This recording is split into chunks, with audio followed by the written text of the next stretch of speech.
चाय के दुकान के नाम पर भारी मात्रा में ड्रग्स की तस्करी करते हैं और आमजनों में बेचते हैं। ये घर को घेरा गया और वहाँ पे चेकिंग किया गया। इस चेकिंग के क्रम में उस घर से काफ़ी मात्रा में जो ड्रग्स हैं वो पाए गए। वहाँ पूरे परिवार था, उनके द्वारा संगठित रूप से इसमें ड्रग्स का कारोबार किया जा रहा था। उनके द्वारा काफ़ी समय से ये धंधा किया जा रहा था और इसमें परिवार काफ़ी लोग सम्मिलित। पटना में चाय दुकानदार निकला नशे का कारोबार चलाने वाला सौदागर।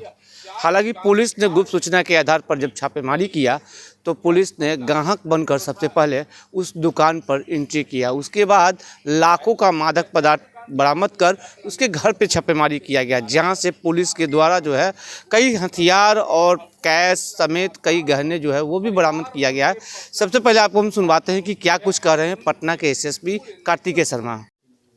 कल मनेर एसएचओ को एक गुप्त सूचना मिली थी कि उनके क्षेत्र में एक व्यक्ति हैं जो चाय के दुकान के नाम पर भारी मात्रा में ड्रग्स की तस्करी करते हैं और आमजनों में बेचते हैं। ये इसके सत्यापन के लिए एक टीम बनाई गई जिसको एसडीपीओ दानापुर 2 लीड कर रहे थे और थाना के विभिन्न अधिकारियों के साथ वो टीम बनाई गई और जो नियमों का पालन करते हुए घर को घेरा गया और वहाँ पे चेकिंग किया गया।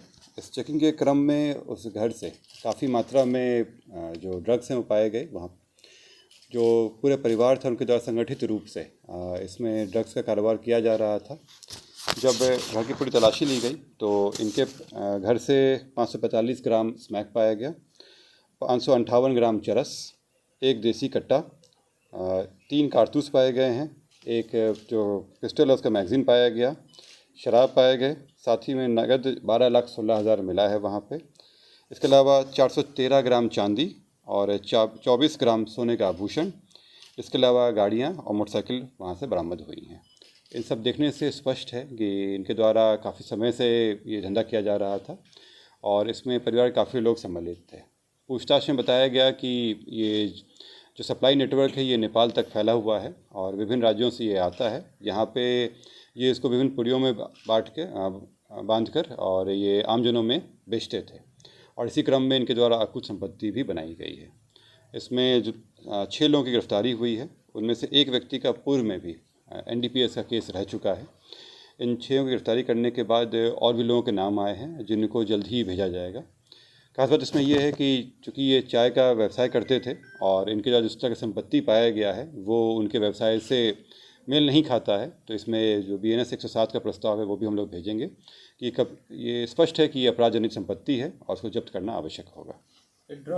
जो स्मैक है उसकी कीमत करीब 15-20 लाख के आसपास हो जाएगा और जो चरस है उसकी क्वालिटी पे चेक करने के बाद उसकी भी कीमत करीब 8-10 लाख के आसपास होगा। क्वालिटी पे डिपेंड करता है, जो चरस की क्वालिटी है उस पर इसका दाम जा सकता है और स्मैक का जो है वो करीब आधा किलो है। दोनों ही कमर्शियल क्वान्टिटी हैं क्योंकि एनडीपीएस में अलग अलग तरह के होते हैं। उसमें जो कमर्शियल क्वांटिटी है उसमें सबसे ज़्यादा सजा रहता है और स्मैक भी कमर्शियल क्वांटिटी में है, चरस भी कमर्शियल क्वांटिटी में है। इतना सोना चांदी कहाँ से आया? क्या जो खरीदते थे व्यक्ति उनसे सोना वोना भी ये खरीद? देखिए, इसमें इनके द्वारा एक घर का भी निर्माण कराया जा रहा था और जिस तरह से पैसे मिले हैं ये स्पष्ट है कि ये ट्रांजैक्शन जो एनडीपीएस का है उसी के तहत इनको पैसा मिला है बेचने का, वरना ये माना बड़ा ही मुश्किल है कि चाय के व्यवसाय से मनेर में करके ये 12 लाख कमा ले।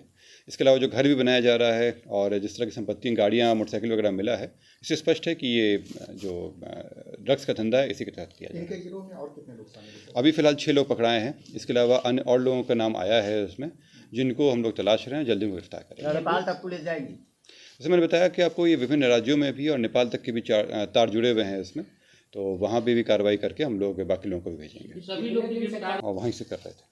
बताया ये लोग शुरू में तो ये अनभिज्ञता जाहिर कर रहे थे, लेकिन जब रिकवरी वगैरह हुआ और कड़ाई से पूछताछ हुआ तो ये बताया कि लंबे समय से चल रहा था ये और उसी का सारा ये पैसा धन है ये, और केवल इसको मतलब दिखाने के लिए इनके द्वारा चाय का धंधा किया जा रहा है। उनकी संपत्ति भी सब जब्त किया जाए। उनको BNS 107 के तहत भी हम लोग कार्रवाई करेंगे। कहाँ से ला रहे हैं पुड़िया बेचा कर? ये जो सोर्स है वो हम लोग को बताएं, बैकवर्ड लिंकेजेस जो हैं, जैसे मैंने बताया कि विभिन्न राज्यों से जुड़े हुए हैं इसमें, तो उस पर भी हम लोग काम कर रहे हैं और यहाँ पे इसको अलग अलग छोटे छोटे पुड़ियों में बांध कर बेचते थे। पटना में इनके क्या कुछ बताएं? पटना शहर में भी और वो मनेर के क्षेत्र में और पटना शहर में, खास करके पटना शहर में भी ये इनके सप्लायर्स बने हुए थे।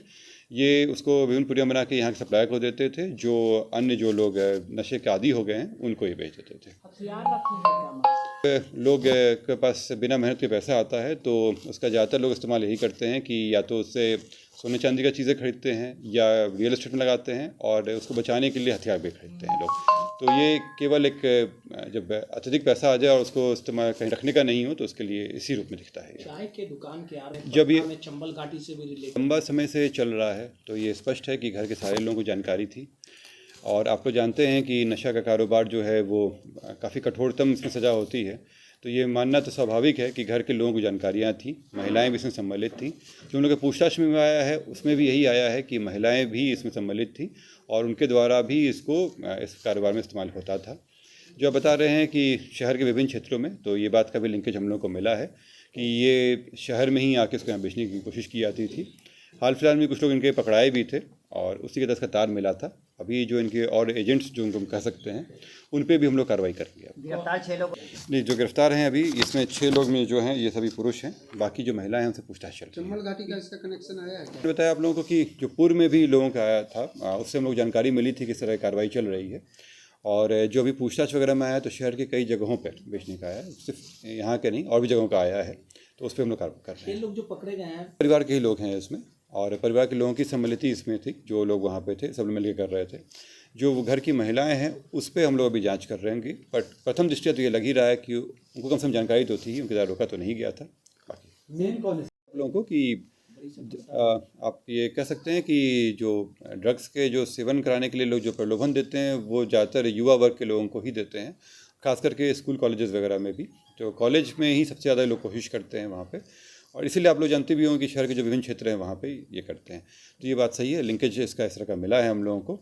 इससे ये एक चीज़ अच्छा हुआ है कि एक जो बड़ा किंगपिन था वो पकड़ाया है, तो जो इसका जो सप्लाई नेटवर्क है उसको हम लोग ध्वस्त करने में सफल रहेंगे। इसमें मैं जैसे खास करके कहूँगा कि जो मनेर थाना के थानाध्यक्ष हैं सब इंस्पेक्टर रजनीश और उनके साथ में सब इंस्पेक्टर मनोज थे, दोनों के द्वारा बहुत ही अच्छा कार्य किया गया है और इसका असर पूरे पटना जिला में पड़ेगा और दोनों के कार्य जो है बहुत ही प्रशंसनीय है। तो आपने बिल्कुल सुना कि ये मामला जो है कई राज्यों से जुड़ा हुआ है और इसका तार जो है कहीं ना कहीं नेपाल भी जो है वो जुड़ रहा है।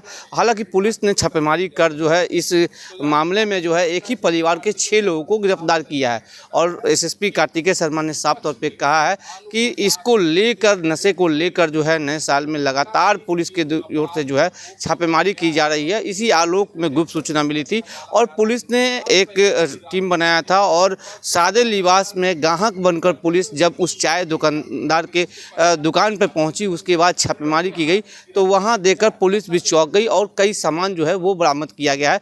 फिलहाल पुलिस मामले की छानबीन में जो है जुट गई है। फिलहाल खबरों को देखते रहिए 10 न्यूज़ में। चंदन तिवारी, पटना।